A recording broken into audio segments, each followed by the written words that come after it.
everyone, it's Chelsea and I am here for my November book haul. Now, November, as we all know, is a pretty exciting month because of the release of Winter by Marissa Meyer. So needless to say, this was the first book that I picked up this month, the highly anticipated finale to the Lunar Chronicles that everybody knows and loves, including me, and I'm just so stinking excited about this. Even though there is that weird thing that it's not very big, considering that it is over 800 pages, but the pages are like nothing. They're like nothing.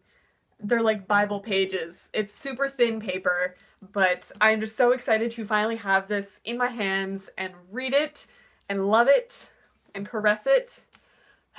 Winter. There was another book that I was really excited about that came out on the same day as Winter, which was November 10th, and that is November 9 by Colleen Hoover. It's kind of frustrating that it came out on November 10th. I mean, like, you missed that, publishers? Is there a specific day of the week that everything has to be released? Because, I mean, you were off by a day, man. But, I was really excited to pick this up because I was already in the bookstore for Winter and I knew that this came out and I had to have it. I had grabby hands.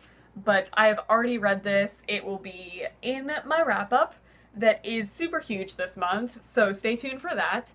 But I just love Colleen Hoover books. They're just so stinking good. This is about a girl who meets a boy on the day that she is about to move across the country, and they agree to meet back on that same day every year for the next 5 years to kind of live their own lives separately and kind of see if they should be in a relationship. It's Colleen Hoover, so I mean, not even spoiling, but of course they're going to be. And of course, I can't go to the bookstore without browsing the bargain section because that's where I get a majority of my books. And while I was there, I was pretty excited to find Hollow City by Ransom Briggs.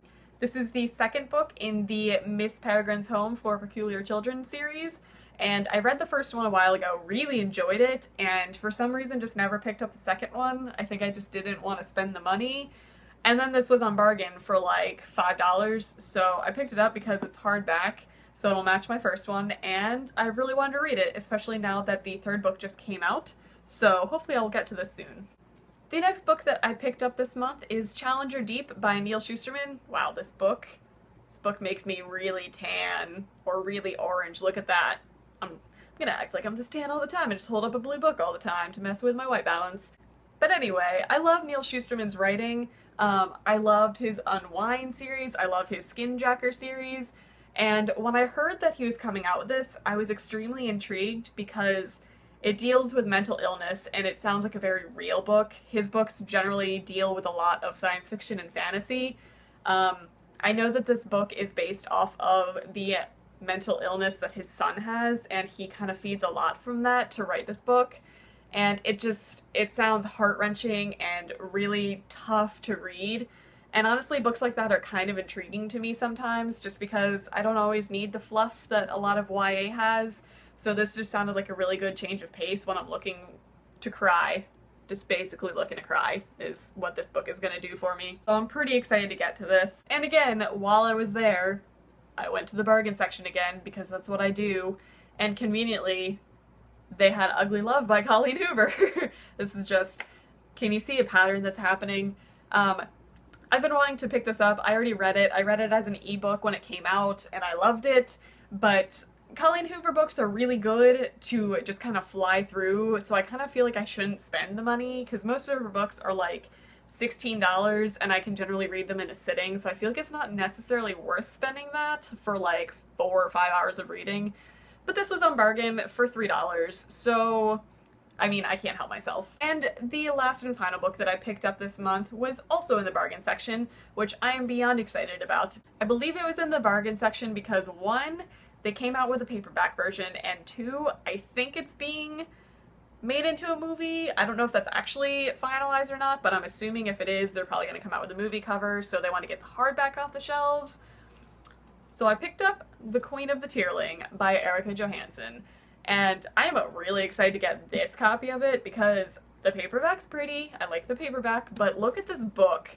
It is just, it has its own little bookmark attached to it. I love that, so I don't have to find a piece of paper to stick in my book. It has the pretty deckled edges, and just look at it. Just observe it. It's so pretty. Now, correct me if I'm wrong, but when this book came out, I know a lot of people were talking about it because I believe that this is the one that is being optioned for a movie with Emma Watson, hence the appeal to the YA crowd. But I know this is just a high fantasy novel. It just sounds great, it's beautiful, and it was in the bargain section in this beautiful velvety loveliness, so I picked it up. So that's it for this month's book haul. Obviously stay tuned. Feel free to hit the subscribe button because there's gonna be a Book Outlet Black Friday haul coming. I guarantee it. In fact, I've already placed the order, so yeah, that's gonna be happening soon. So technically these aren't the only books that I picked up this month, but they're all that I physically have in my possession right now. So yeah, well, I will see you guys in my next video. Bye!